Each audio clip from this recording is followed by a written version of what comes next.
just making sure I have some names. Gygax being one of them.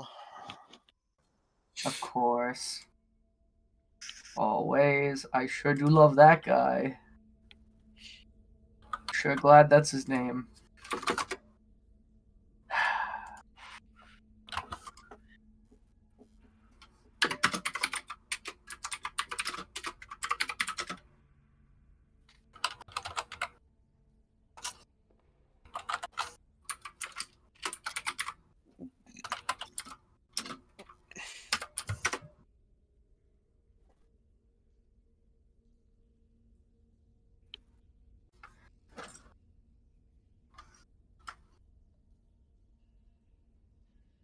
Man.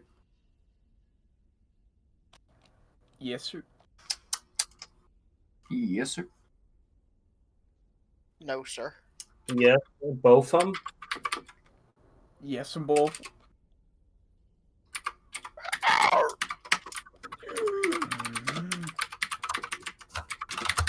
This announcement system is now under military control.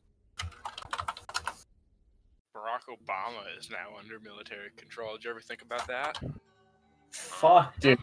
Actually, no, the military is now under Barack Obama control. Barack Obama control? That sounds like... I'm not going to say that, never mind. What? No, go ahead, Caden. I'd rather not. What Yeah, were do it, bud. Well, yeah, bud. You're on camera. Don't say it. Don't say it. Say it. Say it. I'm not on camera. My camera's not on. Say it, What do you coward. mean? Say it.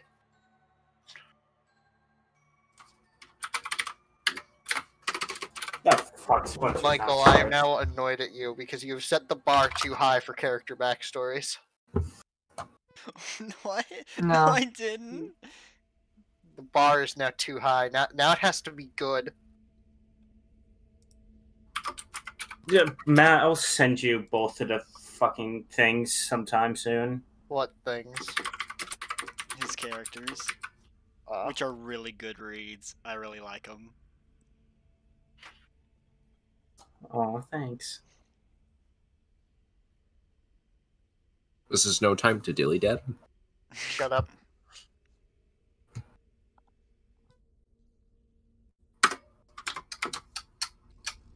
It's famous Black Guy Day. It's famous. I probably said that yesterday.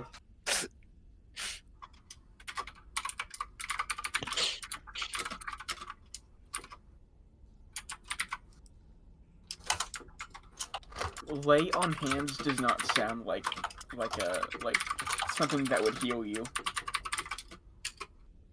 Yeah, it does. It also sounds like something that would hurt you. Yeah. Don't make you lay on hands. I'm gonna lay you out. I'm gonna lay you out. Erecting a dispenser.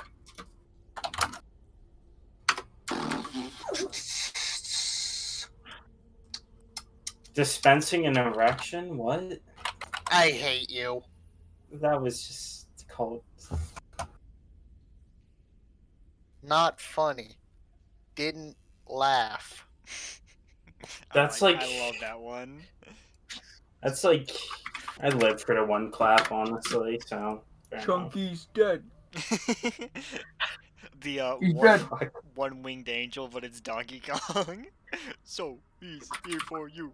Know the words. Join in too. Don't No, I hate clap, that. take I you hate through it's cursed. Monkey No. rap. Donkey Kong. Donkey Kong. That sounds like Kid's Bop, bro. Coconut cream pie. Just a reminder that that song exists. I'm not a fan of coconut flavoring, to be honest. I don't know what it is. I'm just not a big fan of it. Possibly that everything about coconuts implies that they were not meant to be consumed. But humans, being the mad bastards that we are, decided, you know what, this probably tastes delicious, and we were wrong. Isn't that the point of fruit? Just hide deliciousness around a seed, and then they just like eat it and then shit it somewhere. Not always. Guess.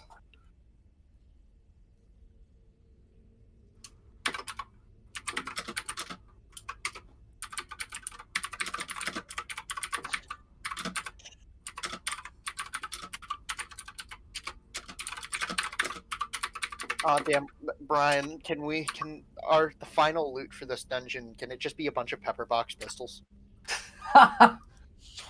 No. Can it be a Paku gun? A what gun?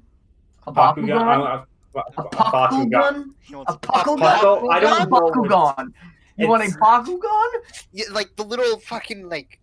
Or you want a Pokemon- I Baku just want a gun? square bullet. That's it. The Puckle gun. It's a Puckle gun. Puckle, Enunciate it alright. like you don't have Hey, Puckle at in your mouth. Okay, at so least I don't Hayden- pronounce Garthax like Gygax or some shit. That's not a pronunciation. That's an intentional irk on me. Not that it's forgivable, but it's intentional.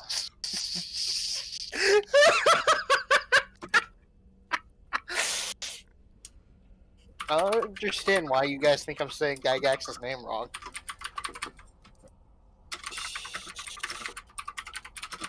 Zach, I can't tell who that is. Is that Tom Holland? I'm just a random stock full, man. What are you eating? Is it wafers? Is it a Pop-Tart? I don't know why that guy looks like Tom Holland to me. Looks Zach. like Tom Holland if he played Guild Wars. Zach, stop eating a Pop-Tart or whatever the fuck it is.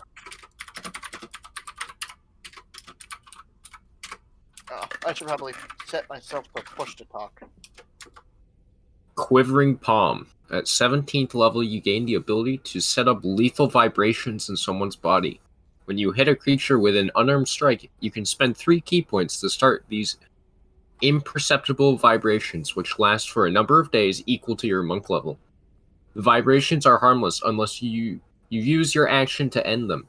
To do so, you and the target must be in the same plane of existence. When you use this action, the creature must make a Constitution saving throw. If it fails, its hit points are reduced to 0. In other words, If it succeeds, it takes 10d10 necrotic damage. Okay, that I was No. gonna say it'll probably make it because con saves are easy for most monsters, but like, damn, that's basically, if it fails, they implode on themselves. And the video that I showed Joe for that is so funny. Just like a guy just sitting there, like, pouring water into a cup and heating it up in the microwave, and he's just like sitting there, just minding his business. And you hear faintly in the background as he's picking up the cup, you hear like a snap, and then he just falls on the floor and dies. So I'll either kill them instantly, or they take a minimum of 10 damage or a maximum of 100 damage, with an average of 50. So don't fuck with me at level 17. Yeah, level 17. No. That just means we have to get your character killed before level 17. Yeah. Wait until I get the fucking cool wings. And since I don't think I'm multi-classing into anything else, I can wait up to 17 days to snap my fingers and kill someone. Yeah. It's just You guys That's excited? That's Gonna so multi-class funny That to sounds me. like That sounds like have when I 50 dodged the guy. alimony one time.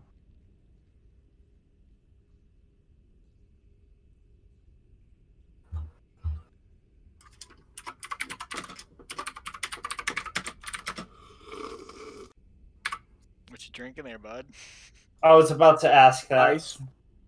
That sounds like you. Slurping. I think I'll also Oh, go we got a bring slurp? something really quick. yeah, no, that's fine. I'm pretty sure deflect missiles, which I get at level 3, I can, like, reflect anything I can get my hand around. So, like,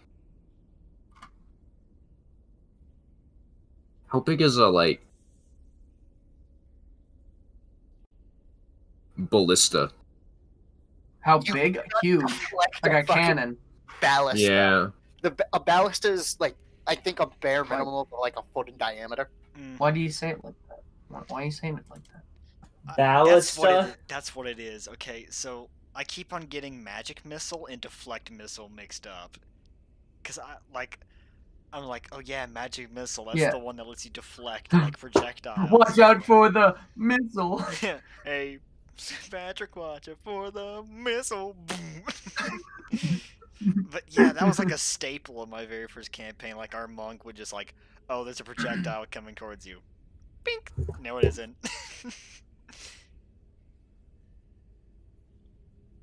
That's really good. Now, I can't remember. Does deflect missiles also count for like spells, or is it just like actual ammunition projectiles? Starting at level 3, you can use your reaction to deflect or catch the missile when you are hit by a ranged weapon attack. You do so, the damage you take from the attack is reduced by 1d10 plus 7 when I'm level 3. If you reduce the damage to 0, you can catch the missile if it is small enough to hold in one hand, and you have at least one hand free. Yeah, so one open hand, one hand free. If you catch the missile in this way, you can spend 1 key point to make a ranged attack 20 feet to 60 feet with the weapon or piece of ammunition you just caught. As part of the same reaction, you must make this attack with proficiency. Oh, you make this attack with proficiency regardless of your weapon's proficiencies, and the missile counts as a monk weapon for the attack. That's pretty cool. So, does this count for gunslinger, like bullets? You will become Neo. No. I catch the bullet and I throw it back. I have proficiency in like guns. So your hand like heats up enough to like fire it like it came out of a gun. Because I have to use a key point, so I'm guessing the key like replicates whatever gun. No, his fingers become magnets. He fires it like a little railgun. Pew. All right, I'm done talking.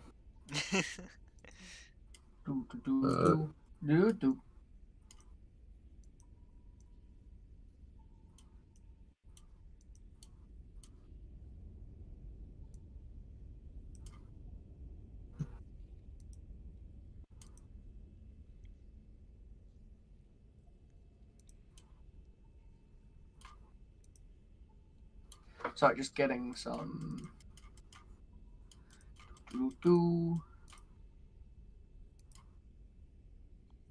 And let me save that. I need to go and read back over Mo's backstory because I remember it being really good, but I've done forgot it. I'm interested to see where you're gonna take Mo, by the way, Luke. Yeah, I'm happy to think it was good. I was kind of like, I'm not sure if it was like the same level as everybody else's. I think it's really good. I like it. Awesome. All right, ready to start? Yep, sounds good to me. Yeah. Wonderful. All right, so where the party left off last time, I believe you guys had just defeated all cultists and a knight, which you found in a cave that was emanating. What? We killed the marauder. Okay, so you guys had just defeated the cultists and the knight, which had come out of a crack which had formed in a wall inside a cave, which you were sent to by the Lunluck gnomes after they had informed you about the cave's necrotic influence that was bothering them. And I believe where we left off was you heard a cry for help from within the crack in the wall that the knight had come out of. I'm gonna assume that's our problem. Yeah, go. What do you guys plan to do? What are you guys going to do? Guys, I think we should leave. For once, I almost find myself agreeing with them. Crevice seems interesting. We did what we were told to do. I think that was just the beginning. He was gonna walk down through the crevice. Hand axes Well, out. Alright. I will accompany let's you. go. So who's going down the crevice? I am following. I am. I'll go with Hugh and Drogos. I'll go too, but I am- I'm gonna go after everyone else. I am I following. will go behind Ambrose without Ambrose going behind him. That's So fine. Ambrose and Mo are like pushing each other to go back behind the other, and Yeah. everyone else is sort of scurrying through this crevice. And it takes you guys down this long, like hewn corridor that looks almost magically split until you find a very large, half dome shaped room with with an altar in the very middle, and chained to this altar is a woman. There are red torches all over the room and things scattered everywhere on like shelves and tables. And she looks at you all and goes, "Please, can you help me?" Wait, that's not her voice. "Please, can you help me?" That works. What she is looks this you all. place? Do you How know? are you? God, I don't know. I've been tied to this altar. That man, he was gonna do something to me. I don't know. Please let me up. And she starts like, Who you are? "Well, of course I do, you peasant. I am Princess Galera. Take me to my family in Wram now." Ambrose perks up at the hearing of nobility. Hmm. Ah, my fair lady, I'm here to rescue you. "Who are you, worm?" Dear God. I am Ambrose Jorgensen, the third son of Ambrose Jorgensen II, Baron of Port Ondo. I'm here to rescue you, my fair lady. "Ah, a pitiful human thinking your nobility anywhere comes close to mine. Well, okay, let me up." Brock is gonna walk up and do a like medicine check to make sure that she's like not hurt. Can I roll perception to see if there's anything like odd about this room? Alright. Yeah, she seems perfectly fine, Brock. It appears that, like, no major damage has come upon her. Though she does seem a little, like, not shaken, but, like, disorderly, you know? Mm-hmm. Like- Alright. And from perception, you notice, like, the red torches, and on the tables, there's, like, some weapons, and, like, some, like herbs or something. And, you know, a couple, just, like, odds and ends, but you can't really pick out anything particular. It's like How there's is she nothing. tied to the table? Her legs, her ankles and her wrists are tied with metal shackles chained to this, like, stone, bed, almost, sort of thing. Can I do an It's like- Arcana check to see if there's like anything like really like magical here? Sure.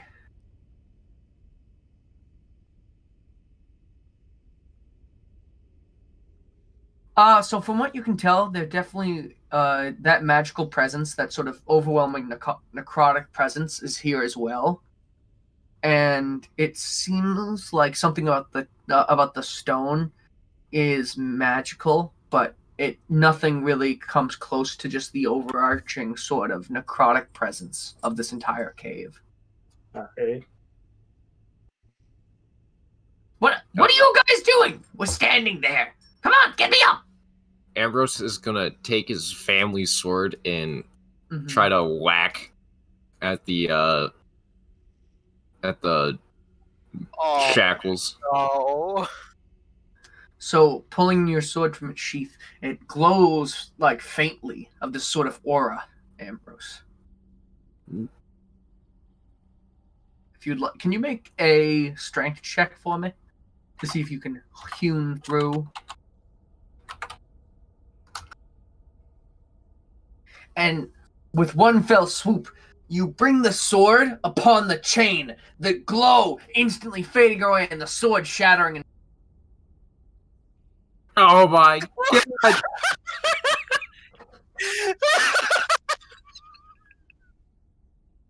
The woman on the table starts laughing at you, Ambrose. Balasar is doubled over in pain, laughing. Do you think this is funny?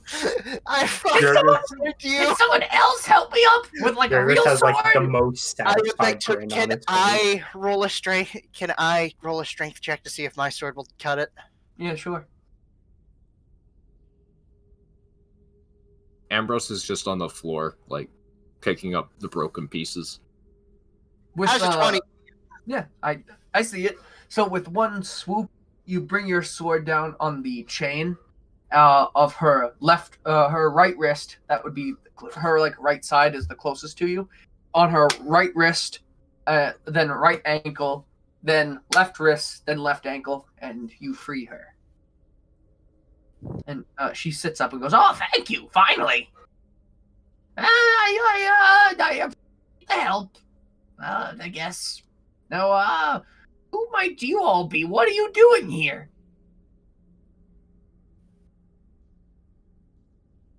You're on a mission for Lone Lex.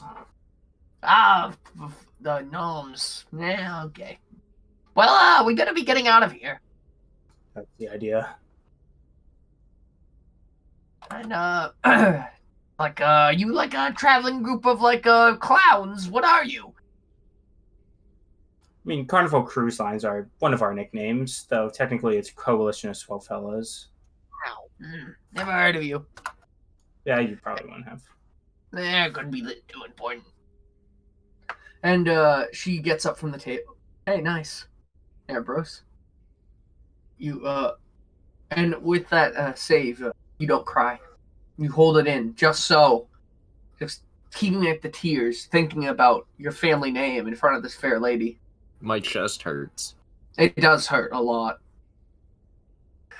And so she gets up from the stone tablet and she goes, "Well, if you guys are done in here, we should probably get going before more of them show up."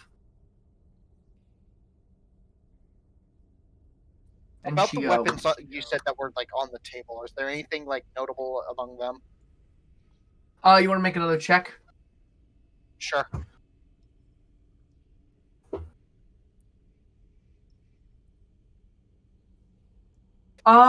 You notice, if anything, they're very unremarkable. Like, Mo, if you remember, disarmed one of the cultists, and the knife sort of turned into this, very small, shitty knife, as opposed to, the cool ones they were using. And on this table, you notice that the weapons seem quite bad quality. They seem like they're very random, not made by one single craftsman. And you pick one up, Balzar, and you feel like your strength is draining a little bit using it. So then you put it down in a sort of hurry. So if anything, the weapon seems... Huh. What do they look like? There's all manner of weapons. Some seem kobold, some seem goblinish, some seem human, some seem orcish. There's not really a matching quality to them all. It seems like they're from many different people and smiths. Hang on real quick. Probably doing something. Does the sword of the... Does my, scimitar do anything? Laundry in the car. What's up? I have to go move laundry around. Just That's real cool. quick before I do that. Uh-huh. Are any of them similar to the big red sword we took from the dead guy? That's what Drogo's asking too. Nothing particularly matches. They all seem not nearly so fancy. Alright. Well, it could be some sort of enchantment on normal weapons that these people put on whatever they use, maybe. Is there any other passageways in this room that we're in? Nope, just the one that you notice.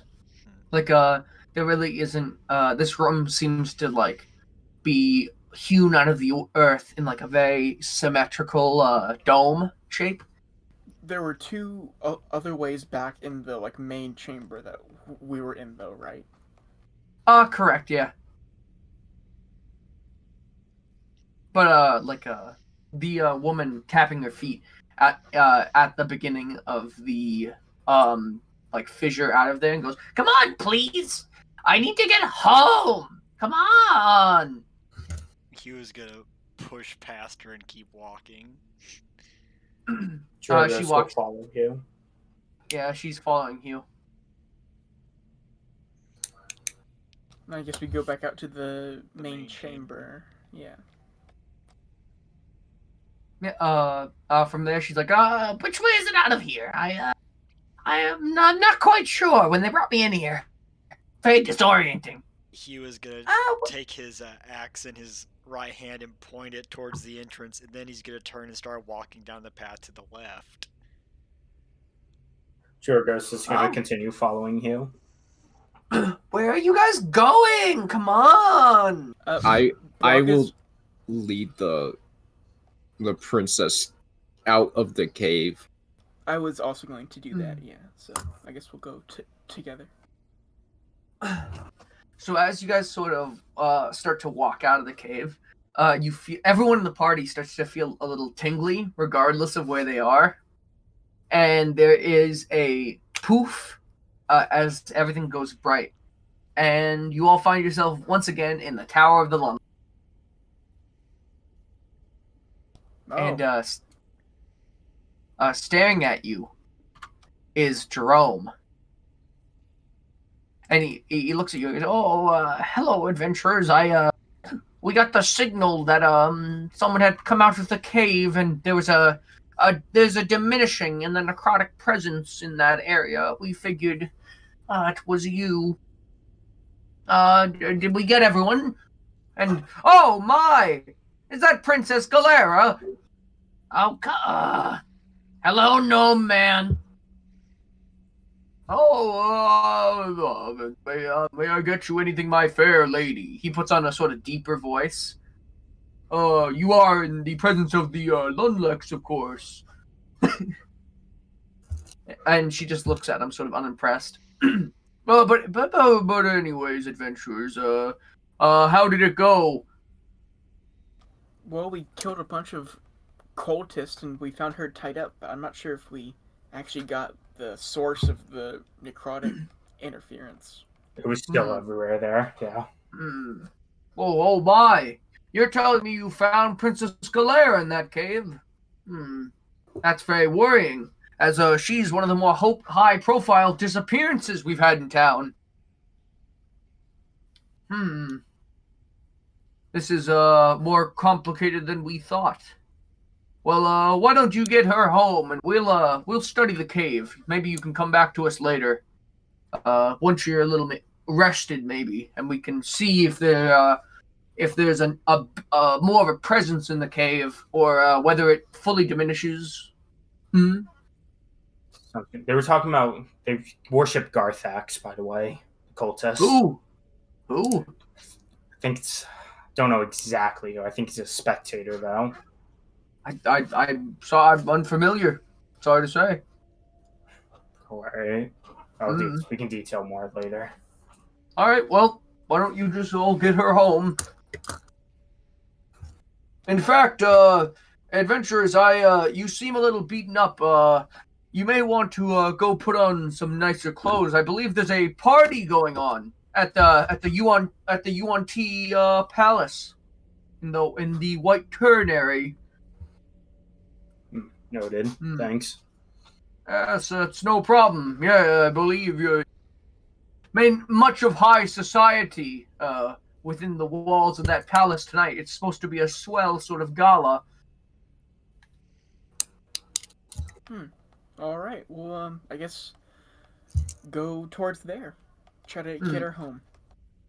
Yeah, the woman, Galera, she looks at the gnome and goes, Dad's having the party tonight? He was gonna have it without me. Like, She seems pretty disappointed that she's not there early, you know? And she sort of rushes out the door. I will follow behind her. Me as well. I shall also follow. Hugh Here will goes just, his- like reluctantly walk out, but he's gonna be staring down the gnome that teleported him back. Drogo's is like staying next to Hugh like the entire time. Mm. So I would assume that you're all following. Yeah. So she leads you onto the main road, and then out, like out across the spire of the Black Ternary. Because if you remember, and into actually the main part of the city is where she starts to take you. You're like, okay, I'll assume you guys don't know the fancier parts of Wram. You seem like quite rabble. Am I wrong? Well, I did hire these compatriots from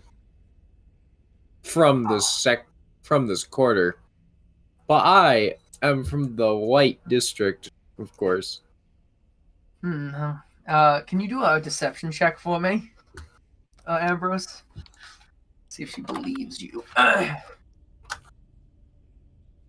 She sort of looks at you and just sort of sneers and goes, "Yes, I'm sure you get there quite often. I'd assume, haha." And she keeps walking, and so you guys end up making your way like onto the main road and out into the main circle of Wram, where she takes you south until you meet the first road of the White District, which is in the bottom right, if you'll see on the map, with all the gold. Mm-hmm. And so she begins making her way south immediately on the main road, and then starts making her way around the corner until finally finding herself about midway down that bottom road, where in front of you lies a huge palace hewn of marble and inlaid with gold. It's this massive sort of Colosseum-like place, honestly. It's just huge, and there's like pillars and like a huge entryway of this like brilliant white wood. And she goes, welcome home, me. And then she starts walking inside, almost making fun of herself. Like, I guess you guys can come in. You know, it's a party after all. I'm sure someone wants to see you. Yeah, maybe we can get some sort of reward for all this.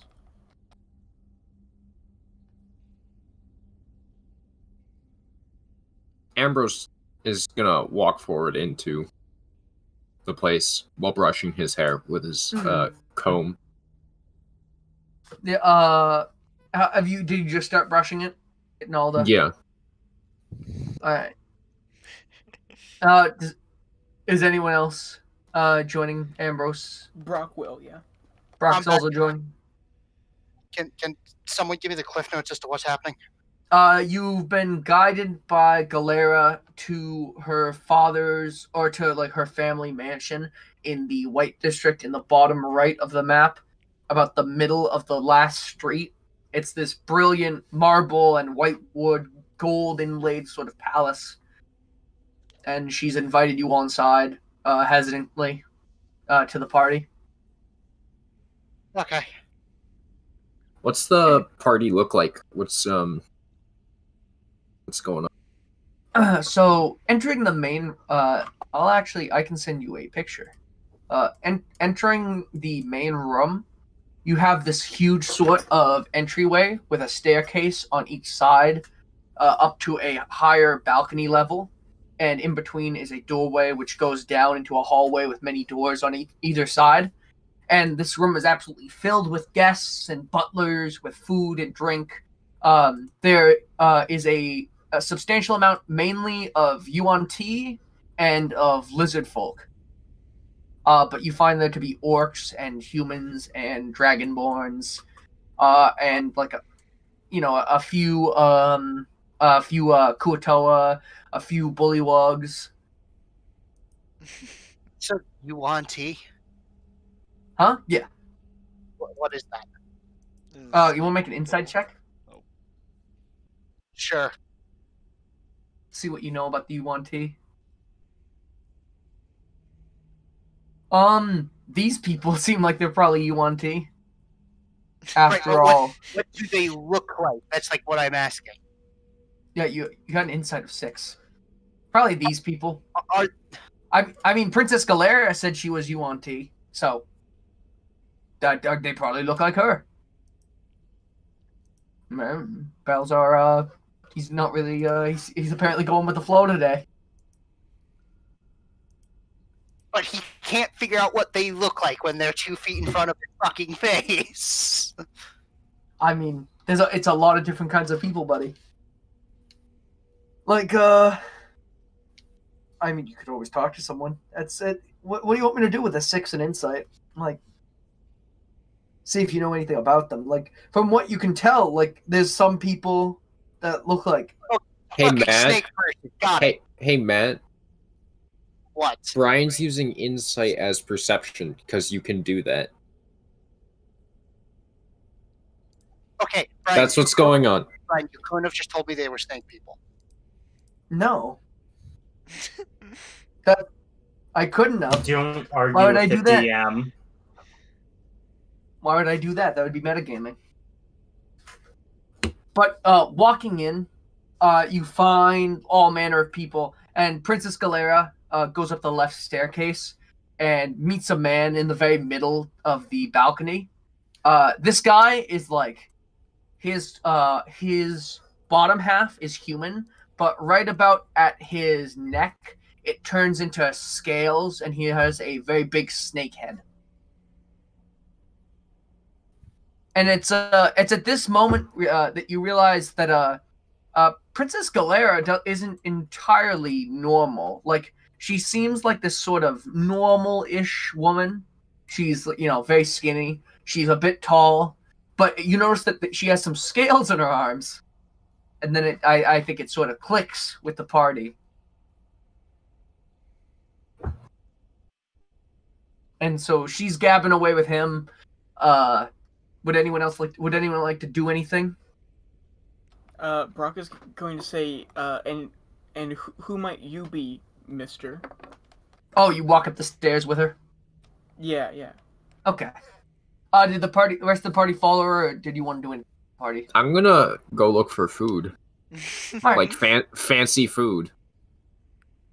Yeah. And- Actually, how about we count this as a short rest? While everyone sort of vibes at the party for a little while. If anyone wants to do anything during their short rest. That's a long rest. Oh shit. I think it. Yeah. Okay. Just do minus 15 health. I can't. That's We're not fine. in combat. Oh, I'm back to 4 health. I just did update. GSR. There we go. It did the same thing. It doesn't matter. Yeah. So, you guys just sort of hang around. There's food and drink and guests. So you all sort of taking a moment for some like idle chatter and some rest. And because the conversation, Brock, seems to be quite heated between the princess and the man with the snake head. So it's not something that you really want to interrupt, it looked like. And a waiter offered you a glass of ale. Oh, well, So. I'll take that. Yeah, there's like food aplenty if anyone's looking to eat anything. Does anyone want to look around at the guests, or did you want to talk with the man with the snake head? Did anyone want to look around anywhere? Like, Are there any other guests I can talk to while I'm eating, like, my fancy food? oh yeah. You want to do a perception check for me to see if you like recognize anyone, or is there like a particular group you're looking for that you want to try to spot? Just like any group of people. I want to like walk up to Be like, hello. Very nice. Actually, Ambrose, one person in particular stands out to you. There's a human man, actually, chatting up a lot of people. He's kind of like, there's a lot of local ladies around him. That man would be Hank from Hank's Trinkets. Who, if you remember, you bought darts from. And a comb. And he looks at you and goes, "Oh, how's it going there? That was Ambrose, was it?" Yes. Hello, Mr. Mr. Trinket. Hank Trinket's my name. Mr. Hank Trinket. It's very nice to meet you again. Oh, well, nice to see you too, boy. I'll forgive the whole insulting.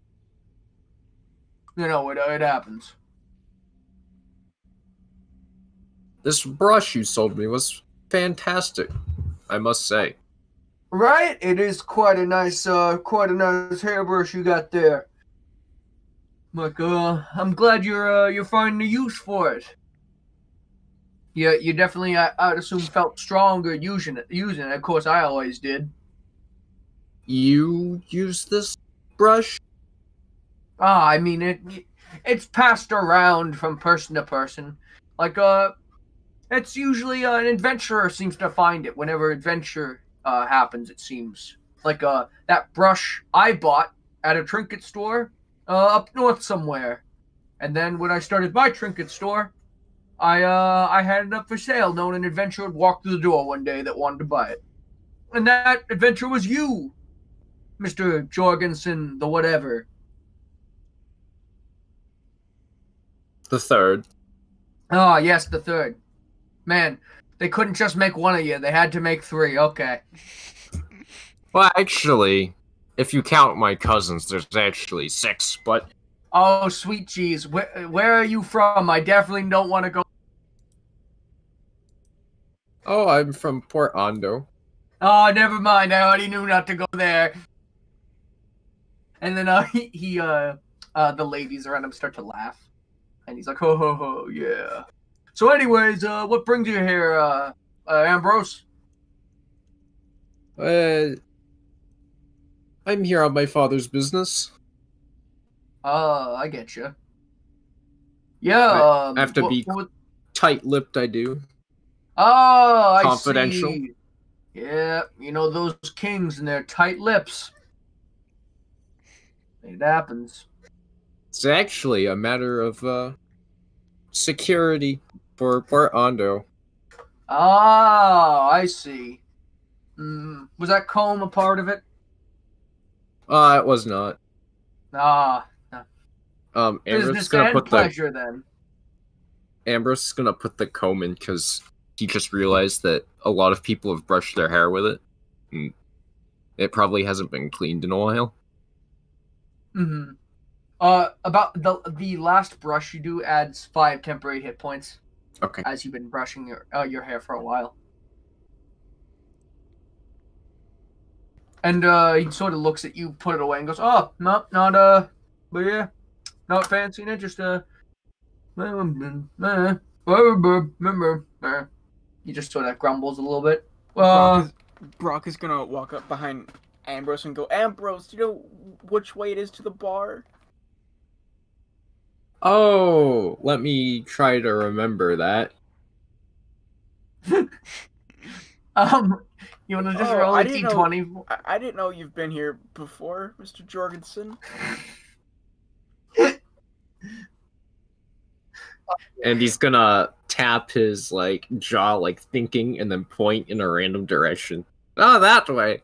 Alright, I'll go that way, thanks. Thank you, Jorgensen. Hank sort of looks at you and goes, "What? Why'd you point him towards the lizard folk?" Oh, don't they... I thought they had snake drinks over there. No, how much do you know about Wram, Mr. Jorgensen?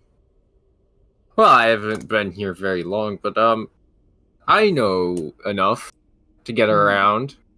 So you know which family's house you're in currently? Yes. The snake house. I wouldn't call them that, but yep, the snake house. You're in the snake house. And do you know the main rivals in this city to the snake house? Oh, please do tell.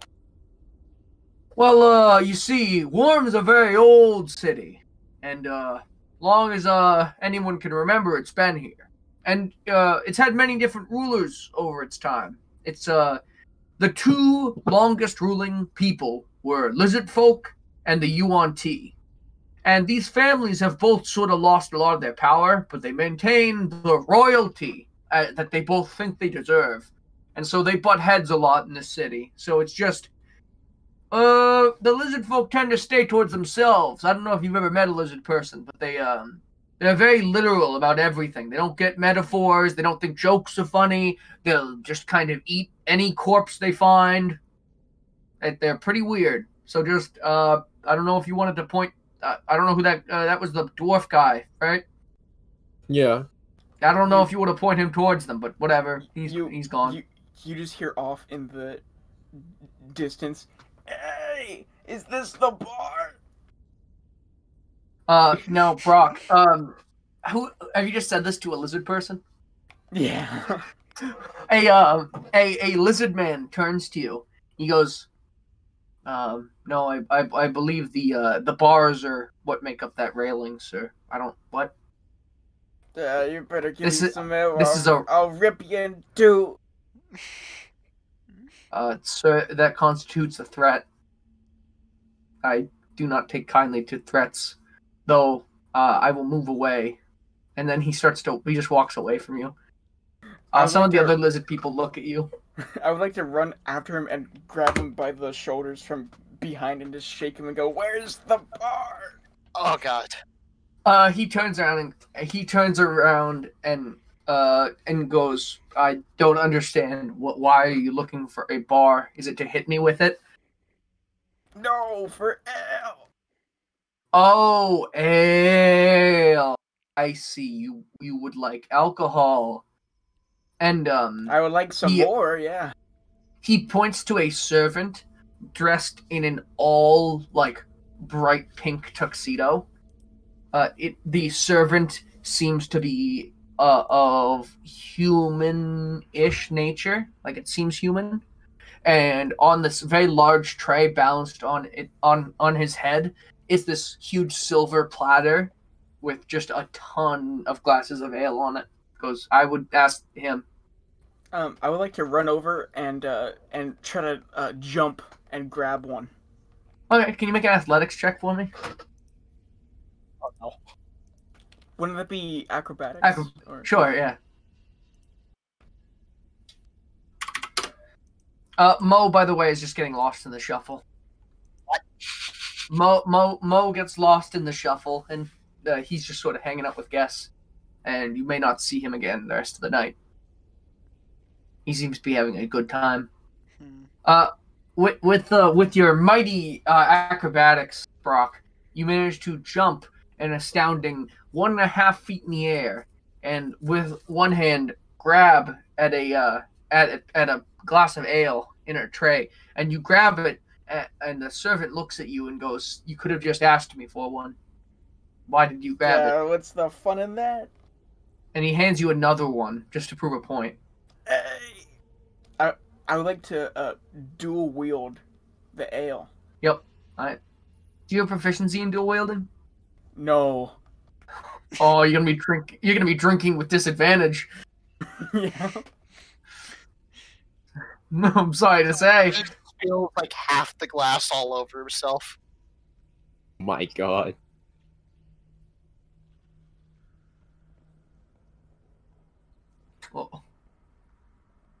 Well, there you go.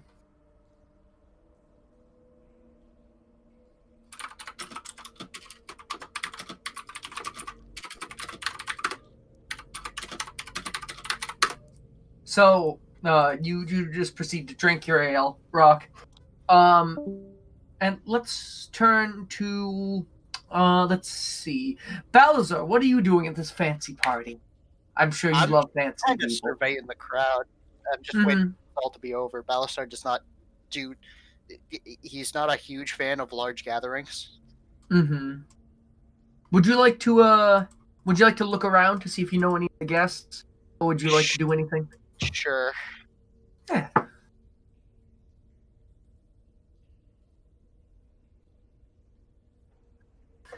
So with looking around, you actually notice a very familiar orc, and you spot him at the same time he walks.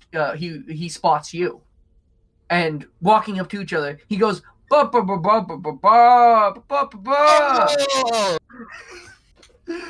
And you can tell that he's probably talking about how cool that sword that you found and got from someone somewhere was, and how sad that sword that Ambrose got from someone somewhere made him, and how he's glad to see you, and he hands you a glass of ale.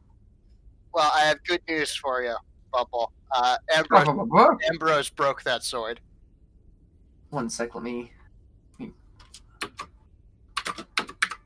Does Bubbles have an intel? He's ecstatic. He is absolutely ecstatic. Does Bumbles what? Have, like... He seems really dumb, but does he have, like, intelligence 20? Bumbles seems to be able to convey what he wants to convey without needing any sort of literal language. It's through the magic of Bumble. Come on, man. Get with the program. And so you two begin to talk about swords, and he is very ecstatic, by the way, about the sword being broken. He's so happy, in fact, that he shakes your hand and goes, bah, bah, bah, bah, bah, bah, bah, and goes, and he's like, I've heard that, just because I know you like your swords good, I've heard that there's a smith up north, a little bit of a ways, who does a real fine job at reforging swords and imbuing them with magic. So, if you get up that way, you should ask around.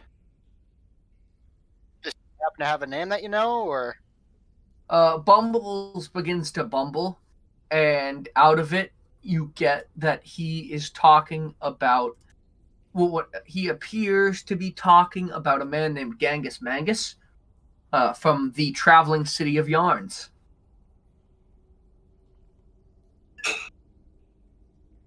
And then you guys just begin to talk. You're just chatting, and while you're chatting to Bumbles, let's move on to Drogos. What are you up to? I'm just trying to stay as close to like Hugh as possible, just to like keep him company. Mm-hmm. What's Hugh doing? He's just in the corner, leaned up against it. He still has his hand axes in both hands. He's just up against the wall with them. Did you want to look around or see if you know anyone, or is there anything you want to do, either of you? I just wanted to say some words to Hugh. All right, feel free. All right. Hey, Hugh. I know I'm not one to talk about, like, personal things. I get that you're probably messed up about that whole vision thing. I don't care if you don't respond. I just want to say some things.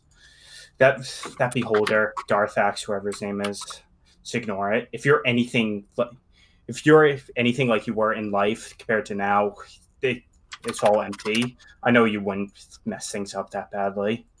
I know you. I mean, I'm not one to talk about like past. I don't know you at all in life, but so if you ever want to talk, mate, I'm here for you.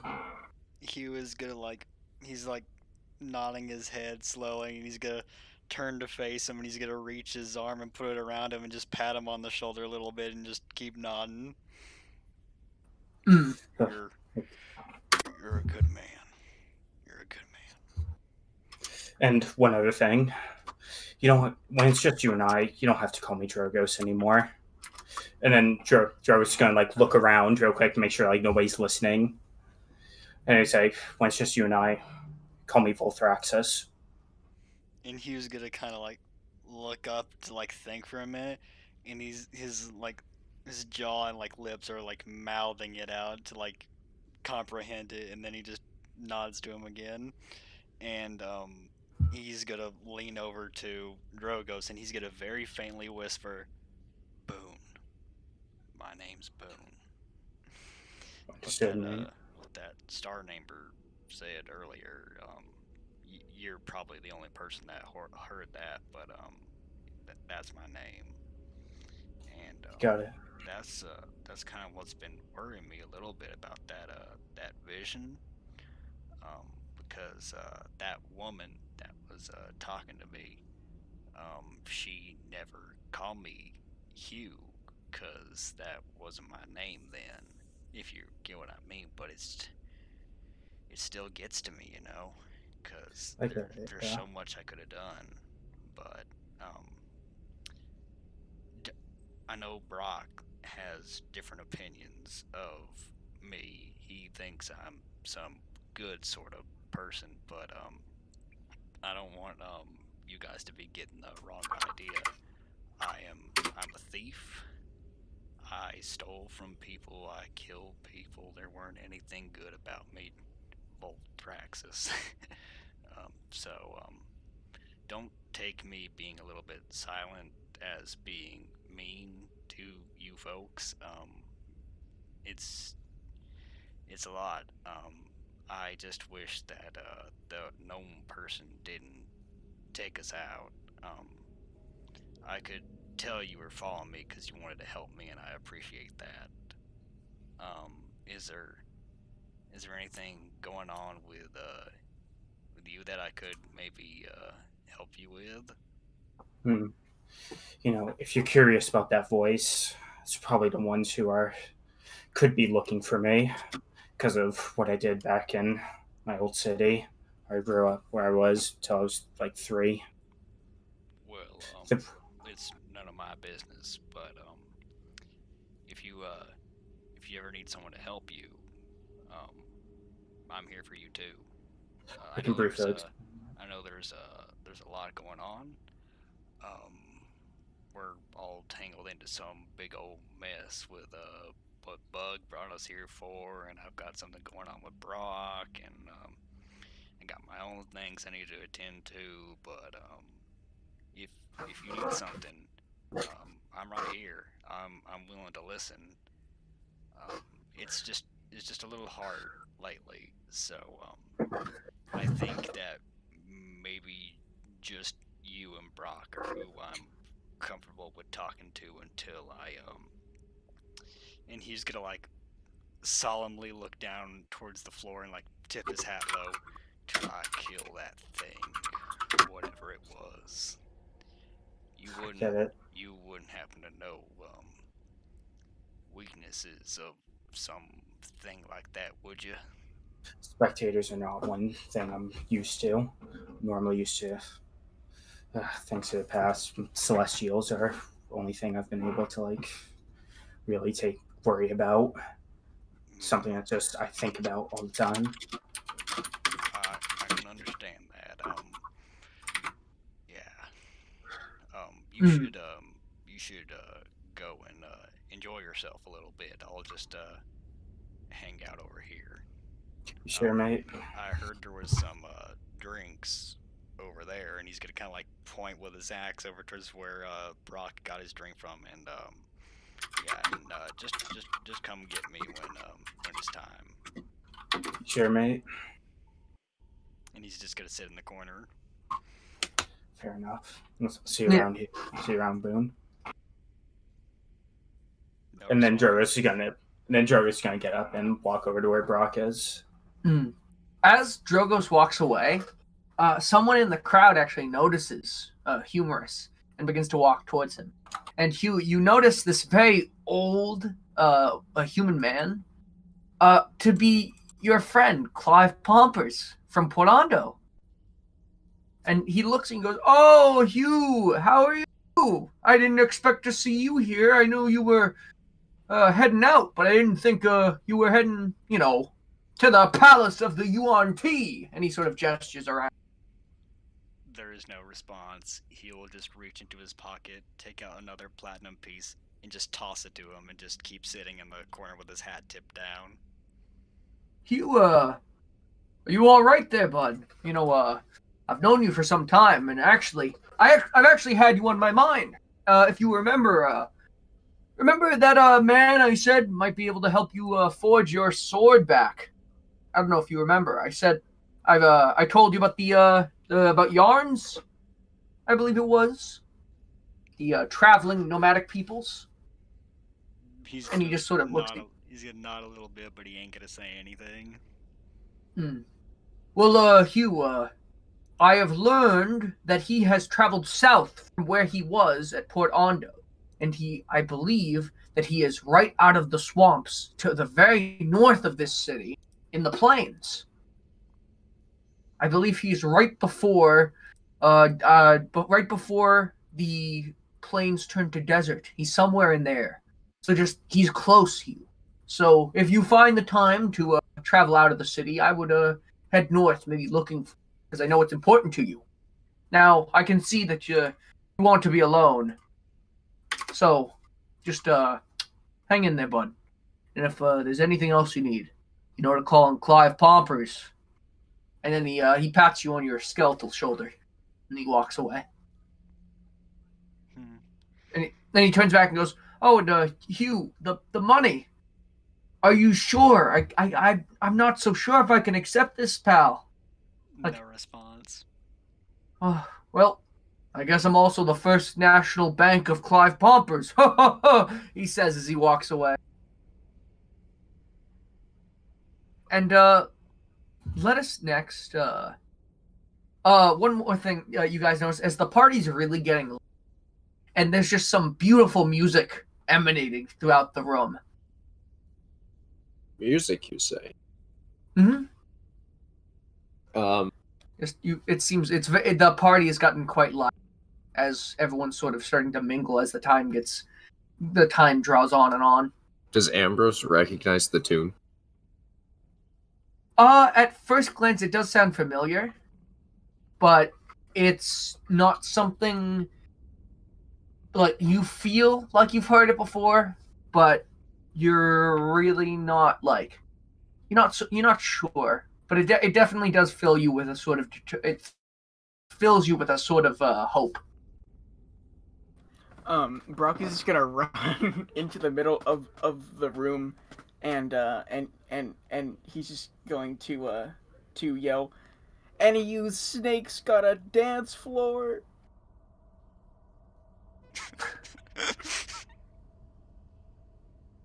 The music stops, and the man with the snake head. What are you looking for? A dance floor. The whole thing is a fucking dance floor. It's a like hall. It's like a great hall. You could dance anywhere. I'm gonna make a performance check. Okay. The man with the snake head begins to talk as you dance. As the music is sort of cut, goes, you down there. Is that Brock Huldra? God, your dancing's terrible. Come on up here. What? You don't like dwarvish breakdancing? No, I do not. Stop it immediately within my household. Come down here. Come dance. No, Ambrose? Come up here. Grab the rest of your grab the coalition and meet me up here. I did not mean to cause a scene, but you forced me to with these horrible dance moves. Brock is gonna cast command. What? What are you gonna cast? What? Doing what? I'm just gonna simply look at him, and in a booming voice, he's just gonna hear, "Dance."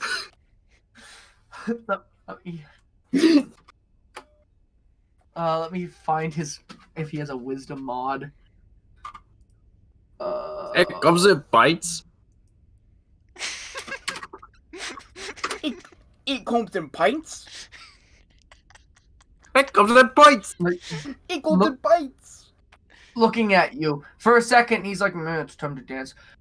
How about it's time to dance up here, sir? There's quite a bit of room. It's my personal dance floor. Sounds now, even please, just grab your friends and come up here and stop dancing down there. You're scaring the guests. Ambrose is gonna start playing music as he walks up the steps on his lyre. Yeah. Oh no! Start playing. He's gonna play please. Tinker Tanner. Oh my god. Yeah, we're just gonna go up to you and say, "Hey, we're needed." Up at the top. He's just gonna get up and start walking with him. Oh no.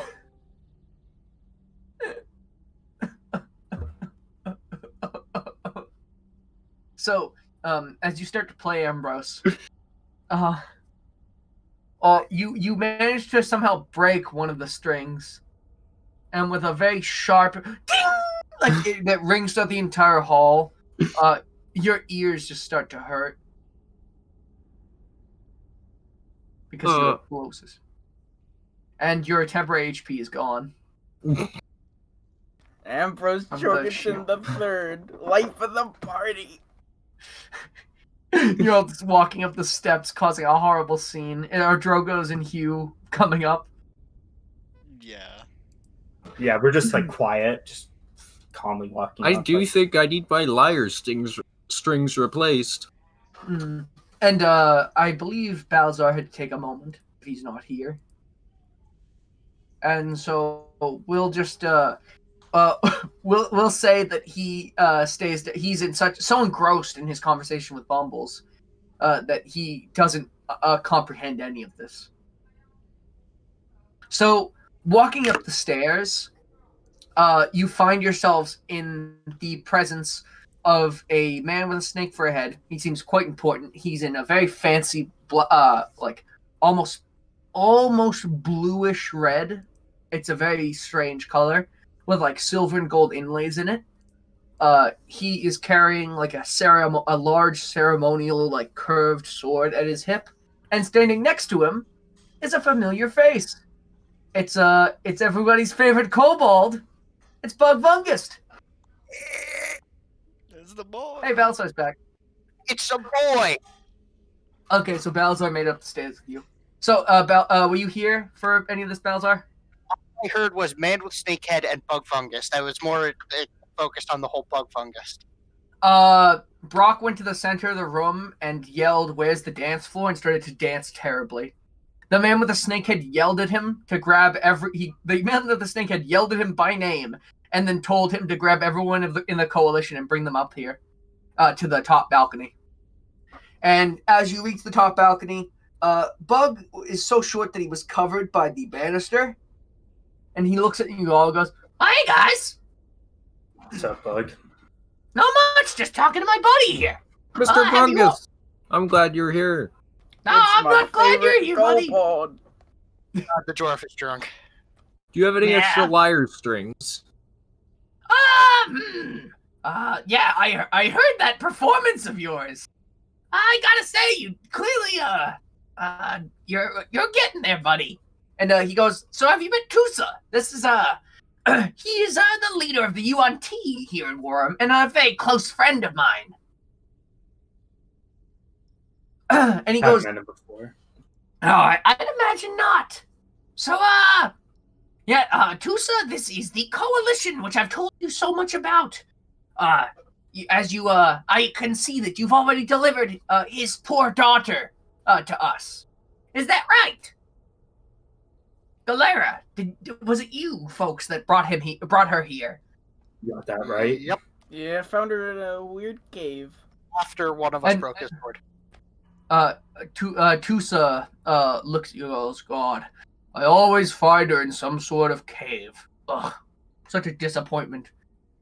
Ugh, she may be pure blood, but she's no malice on. Ugh, ridiculous. She has such impudence to talk to me. Oh, I didn't come looking for her. Well, maybe it wasn't worth my time."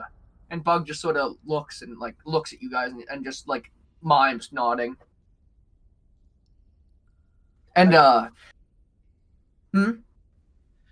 just hit the button by accident. And so Tusa looks at you as well. Thank you, I guess, for bringing back my Galera. She is somewhat important to me, even if she is a pure blood. Well, I mean, my wife's a pure blood, and I'm fine with her. Maybe perchance someone might have met her in the crowd. Shakuthi? No? Woman, some scales? Yeah. Well, I mean, good to meet you. And, Thank you for rescuing my daughter. Maybe after the party we can discuss a reward. Does that sound fair? Fair enough, yeah. Well, that's wonderful. Let me, can I tell you all my story and how, I met Mr. Vungus here? If you want to, go for it. What? So, as it happens, I, was in the market for a bard one day, and it was on that day, that I met Mr. Vungus. You folks probably heard his music earlier. He's quite the good player. And so, it was a few months ago, in fact, that, my daughter, Galera, disappeared. And then some other, people in the city started to disappear. And, it was with that I sent a letter to Bug, telling him to please, I called on him and anyone that he might bring, any adventurers, to help me try to discover the source of these disappearances. I'm quite worried. Having lost a daughter, and now you've recovered her. I'm worried for the safety of Wram. Who were her captors, if I might ask? They were cultists, all worshipping a spectator named Garthax. Or Darthax. You mean Darthag? Darthag, yeah. Sorry. Are you sure? 100% sure. He's been pulling us all into these dream sequences. We're pretty Whatever. sure. The only reason Drogo's here, couldn't remember the name correctly, is because I keep saying it wrong deliberately. I do think you're mixing up things. Weren't they talking about the Dark Lord? It doesn't matter. Ambrose. It's Darthag. It's Darthag. It's the right? big floating They caveman. think the spectator is the Dark Lord. Oh my. Well, this is very serious indeed, then. Well, I'll have to germinate on this. Maybe you folks might be able to try to help me stop him. That seems quite rather serious. We're I'm gonna worried stop about him more anyways. I couldn't even fathom that a creature so evil could be back after such a long time and begin to kidnap my subjects, and not just my subjects, but my family. And he looks just so shocked. Did you say he came back? Why, yes. What have you? I figured you guys knew him. You must know his history. No. Ambrose is going to pull out the translucent glass heart filled with the sun and present it and ask, hey, have you ever seen something like this before? Oh, my. And he goes, may I see that for a moment? Ambrose is going to gingerly pass it over. And he looks at you, and he looks at it, and just he's very interested in what this is. And Ambrose is going to prepare a reaction to catch it if he drops it. No, he looks it over.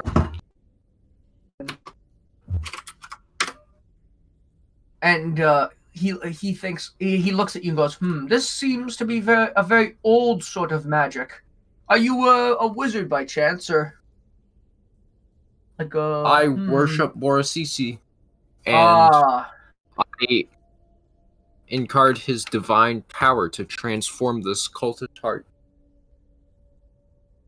It appears to me that your god has given you something to try to fight this horrible darkness.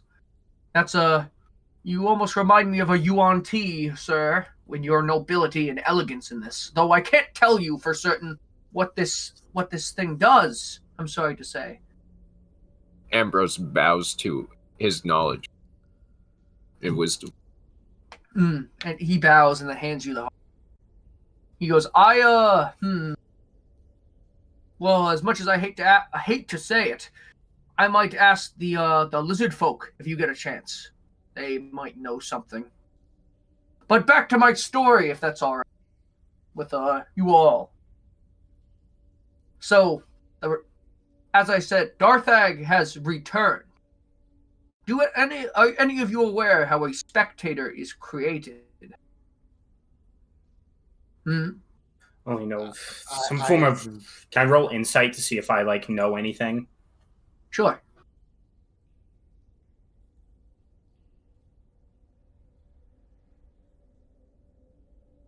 You don't particularly know anything about the creation of a spectator. Joris just shrugs then. Well, you see, a spectator is created when someone cuts several eye stalks off of a beholder. And it was on this spot, almost exactly, 2,000 years ago, that when the Yuan-Ti first moved into war and became its first rulers, that we slew a beholder. And when his eye stalks were gouged and cut out of him, they became the entity Darthag. And as the beholder fled, Darthag looked upon us and cursed us all. And he said that he would take everything we held dear and show us our greatest fears and insecurities made manifest. Oh, it was a story used to frighten me when I was a child. It's hard for me to believe that something like that could come back and could do this. And he sort of paces around. He goes, well, my daughter's back, at least. That's good. Well, I hope you folks aren't too, frazzled by this. Is everyone okay? For the most part. Yes, you there, Mr. Dwarf, you seem a bit, haggard. How's your dancing going? Dancing better up here? Mr. Dwarf? Brock is gonna start to dance. Okay.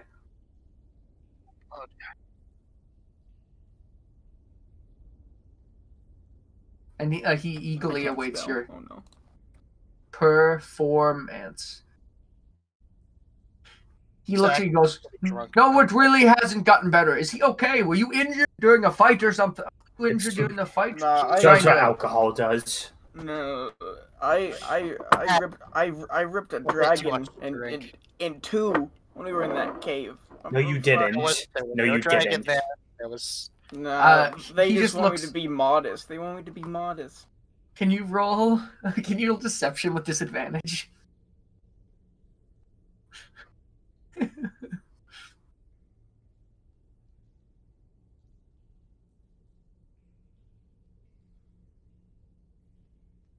He looks at you just unbelieving and just goes, oh, okay, whatever.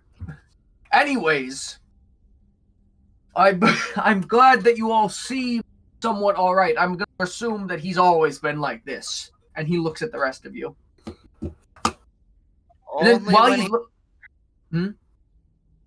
Only when he's drunk. Oh, I see. It's some fine ale I have here. And then while he's looking around at you guys, kind of for haha, he notices that there's a skeleton nearby. He goes, oh, wow, a skeleton! Hello there!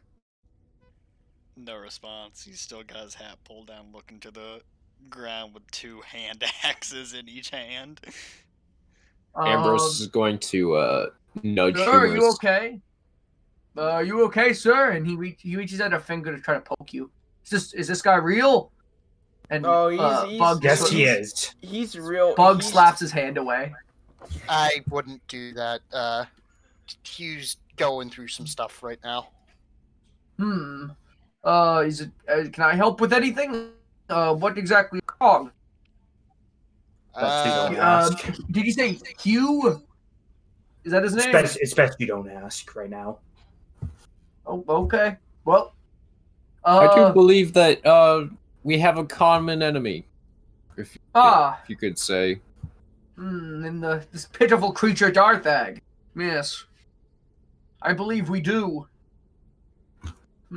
Well, it's best we try to enjoy ourselves, right?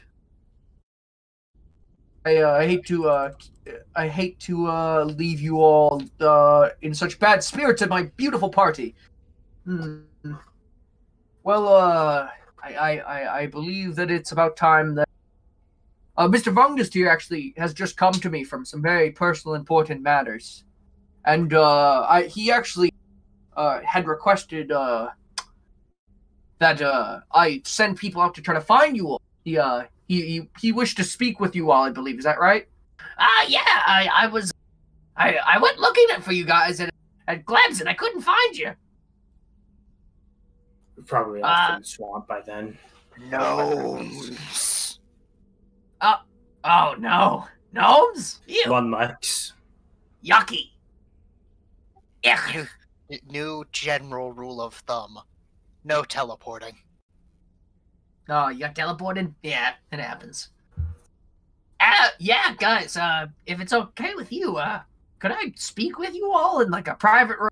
And he looks at Tusa, just like with like a glance, and Tusa's like, "Oh, yes. If you all head down the stairs in the main hallway, take any room on the right. I'd knock first, though. You know how these parties end up. Ha ha ha!" And he makes the fakest laugh ever. Ambrose just looks at him with confusion. Ha ha ha ha ha! Just making himself laugh. Turgos rolls his eyes really hard and just says to Bug, "Where to?" Yeah, I guess follow me. And he shows you all down the stairs and through that main like hallway. Do you guys know what I'm talking about? The picture I drew? Under the balcony, there's like an archway to like a hallway with some doors on the left and right. Yeah. And so he leads you down, and he knocks on the first door, and he gets there's someone yeah, there you go. Thanks, Joe. Bug knocks on the first door, and through the door, someone yells something at you guys in a language that I don't think any of you know. And Can I try to recognize the language? Yeah, sure. Can you roll insight for me?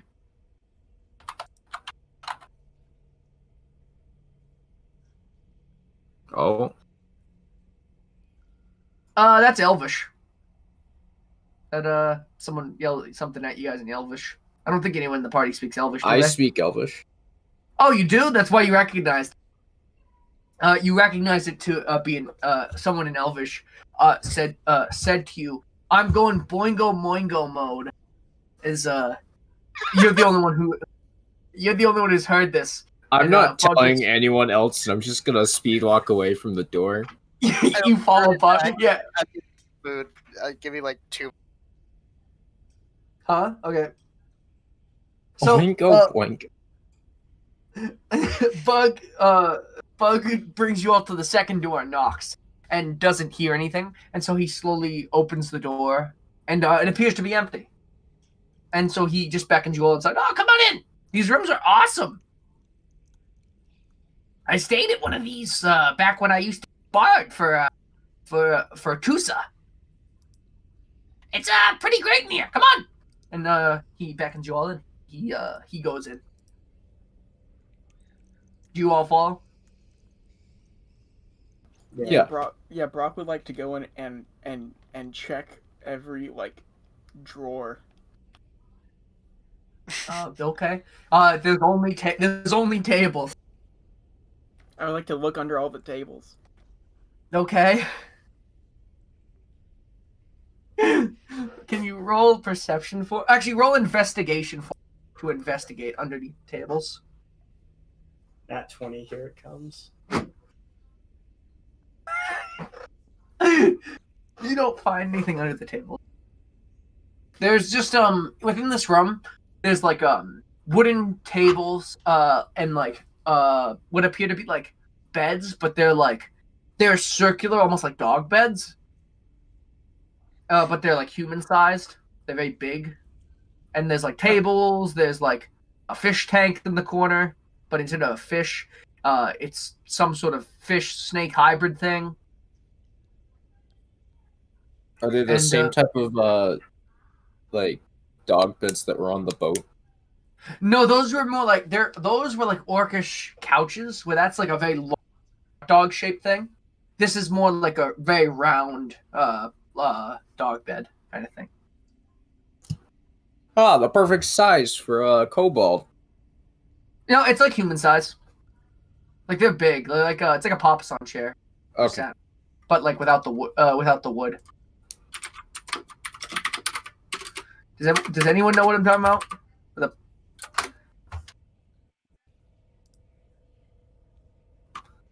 Let me get a picture. Yeah, that, but without the wood and a little bigger. And so, it's this like super plush, sort of like low maintenance sort of room that seems easy to clean. And there's a lot of them from what you saw in the hallway. So, and Bug motions you all to sit down in one of the many chairs next to one of the many tables. Come on in, sit down, guys. Like, there's something I've been meaning to talk to you guys about. Hey, Matt's back. I brought spaghetti. Nice. What do we need to talk about, Mr. Vungus? So, I sort of just left you guys without being honest where I was going. And I feel bad, but it was something very personal to me. And, I don't know, I needed some time. Well, glad you're here to give us some answers. Yes. So, when I was a very young Vungust, living in this city, if you hadn't noticed, the kobolds aren't treated particularly nice here. I wanted to be a bard more than anything. I loved to play music. I would sneak in with my brother Gug under a trench coat to appear like a dragonborn. We would stack on top of each other. And one day, I met a wise old man named Fleb. Fleb worked in the palace of the fish folk in Wram. And he is the one who taught me how to play the lute. He was a very talented player, and in fact, the lute that I use is his lute. And Fleb ended up passing away many years ago. See, if you guys hadn't noticed, I don't like bullies. I really don't. In fact, I like to mess with them whenever I can. And that comes. See, he didn't just teach me how to play the lute. He also taught me how to swindle and how to trick people when need be. And so, I thought that was innate to kobold nature. very funny, yeah. I mean, to be fair, most kobolds would probably try to stab you and drink your blood right now. I'm being pretty generous here, I think, Ambrose, right? Yeah, laugh it up, buddy. Yuck, yeah. So, I'm talking about my dead mentor, and you're just laughing at me for being the race I am. This is exactly what I'm talking about! Right here! Shut the fuck up! Okay. Brock is gonna start laughing because he wasn't paying attention.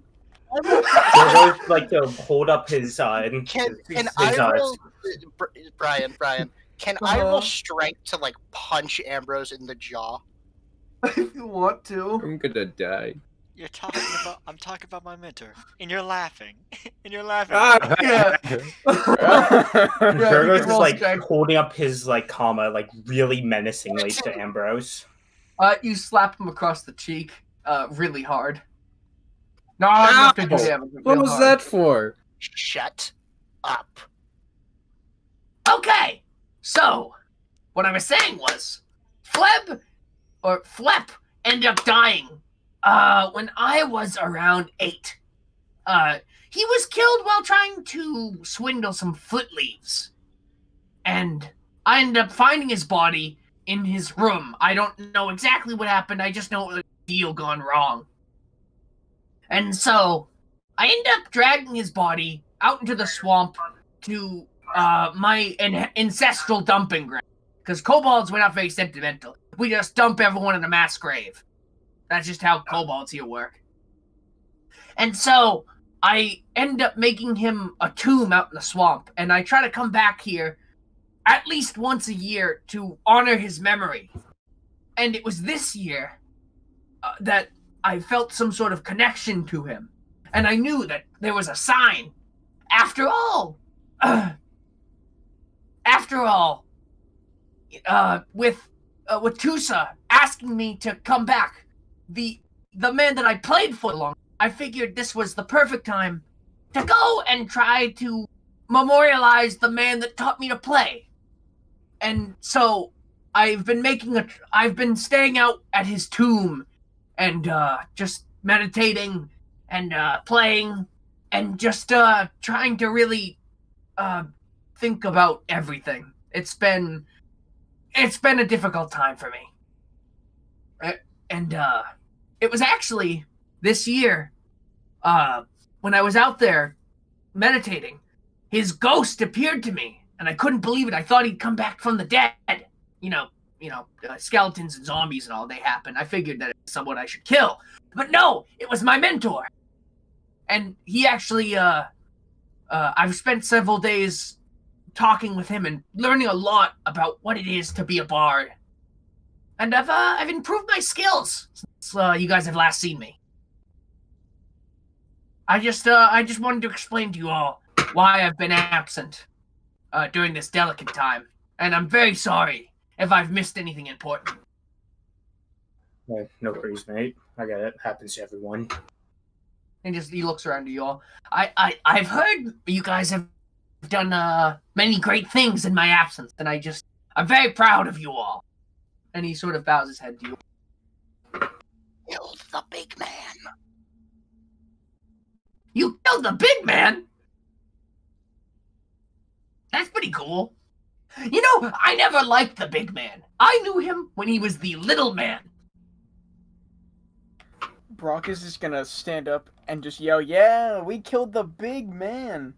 Fuck! You probably shouldn't yell that. I mean, to be What, fair, we around killed the here... big man? Ambrose, I mean- we killed the big man. Don't you remember? Both of He you, was on the shut up. street and we just killed him. We killed the big man. Bug Oh, just starts yeah. laughing. Brian, can I bar the door shut or something? If you want to, it has like a latch. I will latch the door shut and just face. Mm. Why are you doing that, Balazar? If you two don't shut up about the fact that we killed the big man, you're going to have way too many bounty hunters on us. Wait, shh, be quiet. Don't talk about that. I'm gonna hurt you. So Bug looks at you and he goes, "Well, to be fair, this is the place to talk about it, seeing as the big man is not liked in the rich sector of town, as he was prone to steal from the rich and give to the poor. So he was much more liked in the black turn area. Did he steal from anyone in particular? Pretty much everyone. If you were rich, he stole from you, and if you were poor, he gave to you. Why don't we tell the rich people that killed the big man? I don't think they'll really care. They're really rich. That money means nothing to them. All that matters is their petty feud between the lizard folk and the UNT. It's pretty ridiculous. That doesn't seem that trivial. It seems quite important. It's pretty stupid. They're fighting over just nothing. Both of those races have had claim to this land, and they both think they're the ones that should be in charge now. Because they were both in charge at one point. When I think it's much more important when you have like a diverse group of people all working together. That's what makes Wram important. Which is why the kobolds should be in charge, so we can kill all the gnomes and just hang out. May I ask why you're against gnomes? I'm not saying I disagree with you. I just want to know. Curiosity. Do you not know anything about, like... What about Memphis? The teleporter. His name was Memphis. That's pretty cool. It's a weird name. I will break Memphis. I love the gnomes. They're like mini me's. Yeah, I mean, gnomes and kobolds just don't get along. Fair enough. We're the two little guys. Like, goblins and dwarves don't get along. Gnomes and kobolds don't get along. That's just how it be. Elves and humans. I get it. Like- Happens. Everyone has their ante. Like, kobolds are cool, stylish, crafty, blood hungry. Gnomes Ambrose. are snooty, clean. They're named Memphis, apparently. I've never met a kobold named Memphis. That's stupid. Kobold names make so much more sense. Bug Fungus is a pretty cool name. Gotta give you that. Yeah, Bug Fungus, me, my brother, Gungungist, my dad, Bug Vingist, my mom, Gungingist. Ambrose is gonna lay down on the dog bed and close his eyes. I'm glad you're having fun, Ambrose, in this conversation. Ah, yes, please go on. I'm listening intently. Pretty much the only other thing I wanted to explain is, have any of you met the lizard folk yet? I think I saw Brock bullying one of them. But Oh God! What? No, that was a snake. I think. I mean, the scales. It's kind of confusing.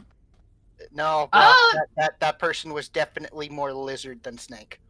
Were they talking literally, or were they yelling at you? They weren't. I didn't hear yelling. He's pretty dumb. He thought a bar was like a metal bar. No! Okay, and Bug starts to massage his temples. Okay, you met a lizard person. Okay, I assume you didn't ask a name, did you? I asked for the ale. Okay. If they didn't tell you their name, they're probably not a fancy one. They're probably just like a handmaid or something. The people to look out for. So you have Tusa, who is he's a very well-respected Malazon, which is like the highest rank you can get in a UNT without being a big lizard man that's stupid. Don't tell him I said that. And so, the counterpart to Tusa, the lizard folk have a king named Rotsax. I'll just, one second, and he hands you all, like, paper. Here's all the lizards you gotta...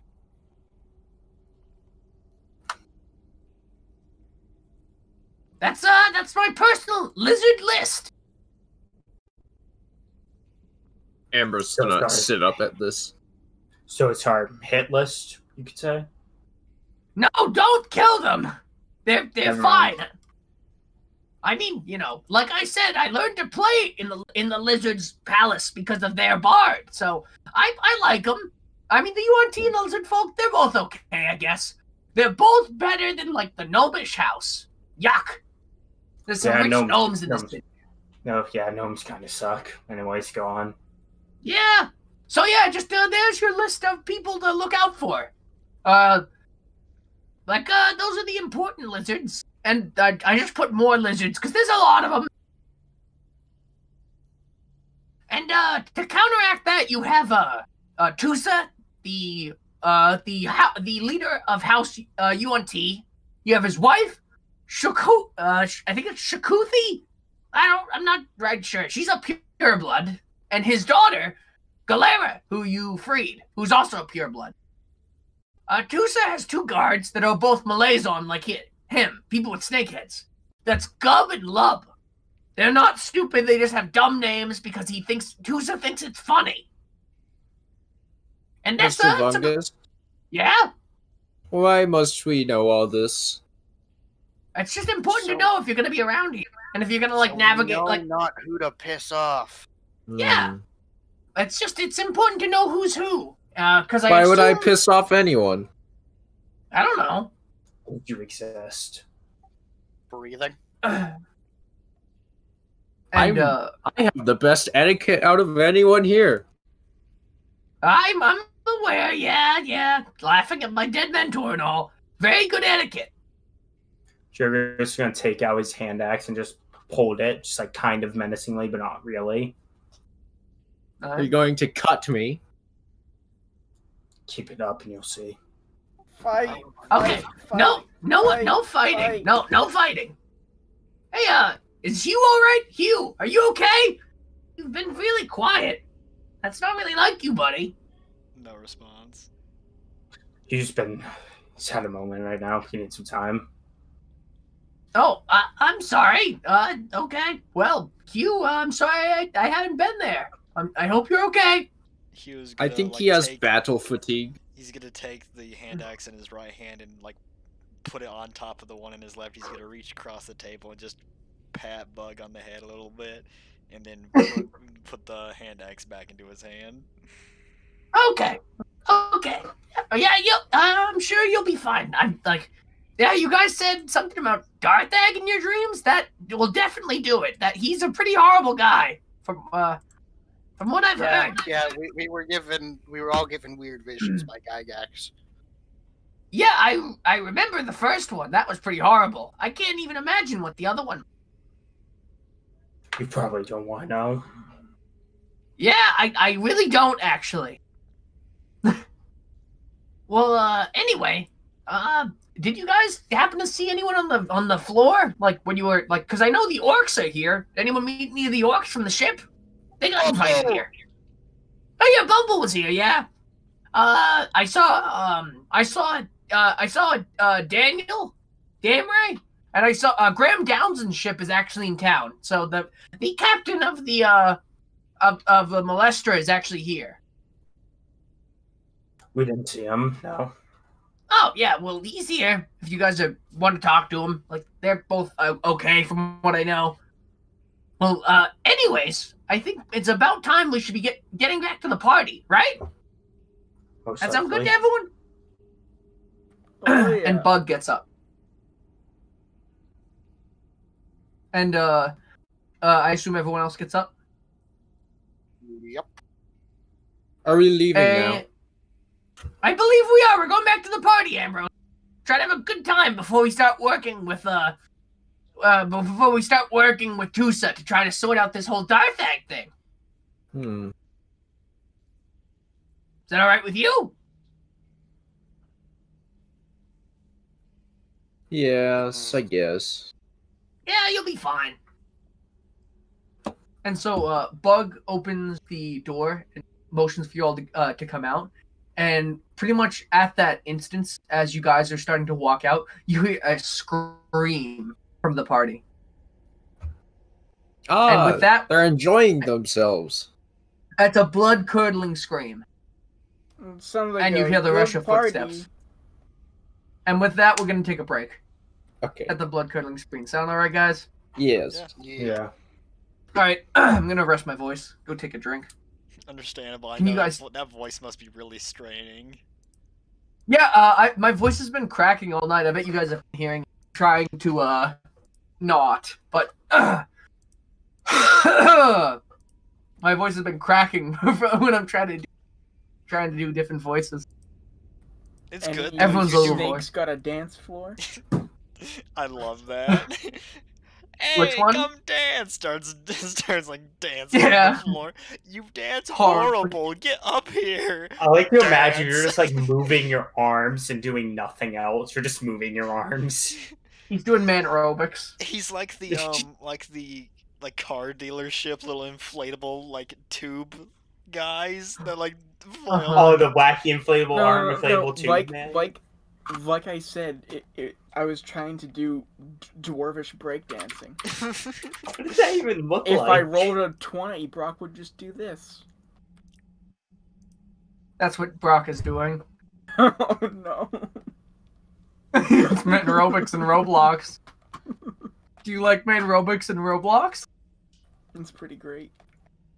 It's Brock. It's Brock's dimensions too. Yeah. It's a square in all directions. I like that GIF, Joe. Those dire wolves were no joke. I hate how the wolf in that gif, it looks like a feral version of Doge. I think that's the point. When you're looking Direwolf up on Discord, GIFs. Why is one of the first search results when you're like start typing it is just an inkling shaking her ass? No, I see what you mean. Yeah. Yeah, start typing dire wolf and you change before while you're typing.